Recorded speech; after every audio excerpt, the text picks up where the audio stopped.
ஜோசியம்னு சொன்னாரு. ஜோசியம் பார்த்து மஞ்சள் துண்டு போட்டதெல்லாம் ஆல்ரெடி தமிழ்நாடு பாத்துருச்சு. ஜோசியம் பார்த்து மஞ்சள் துண்டு போட்டதெல்லாம் தமிழ்நாடு ஆல்ரெடி பாத்துருச்சு. 10/4/1997 கலைஞர் அவர்கள் எழுதின லெட்டர் மூலியமா எதுக்காக அவர் மஞ்சத்துண்டு போட்டாரு அப்படிங்கிறது எல்லாருக்கும் தெரிஞ்ச விஷயம். கலைஞர் அவர்கள் ஜோசியத்தை நம்பிதான் மஞ்சத்துண்டு போட்டாரு அப்படின்றதுக்கு வரலாறு இல்ல, ஆதாரம் இல்ல. ஆனா நீங்க காக்கி ட்ரௌசர் போட்டீங்க அப்படிங்கிறதுக்கு வரலாறு இருக்கு, ஆதாரம் இருக்கு. அதே மாதிரி 2009 ஒரு பொய்யான உண்ணாவிரதத்தை கலைஞர் அவர்கள் எடுத்தாரு. கலைஞர் அவர்கள் பொய்யான உண்ணாவிரதம் இருந்தது தமிழ்நாட்டுக்கே தெரியும் அப்படின்னு சொல்லி சொன்னீங்க. அந்த உண்ணாவிரதம் பொய்யான உண்ணாவிரதம் அப்படின்றத நிரூபிக்கிறதுக்கு எந்த ஒரு ஆதாரமோ வரலாற்று சான்றிதழோ இல்ல.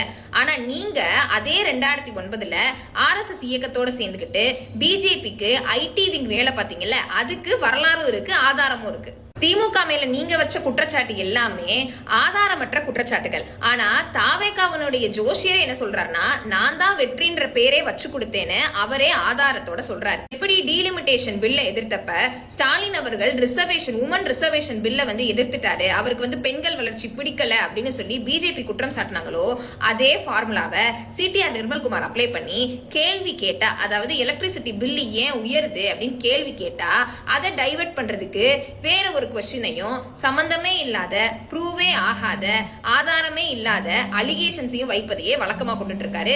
என்னைக்காவது ஒரு நாளாவது உங்ககிட்ட இருந்து உண்மையான அந்த கேள்விக்கு உகந்த பதில் வரும் அப்படின்னு சொல்லி உங்களுக்கு ஓட்டு போட்ட மக்கள் காத்துட்டு இருக்காங்க. அந்த கேள்விக்கு பதில சொல்றதுக்கான வேலைகளையாவது தொடங்குங்க.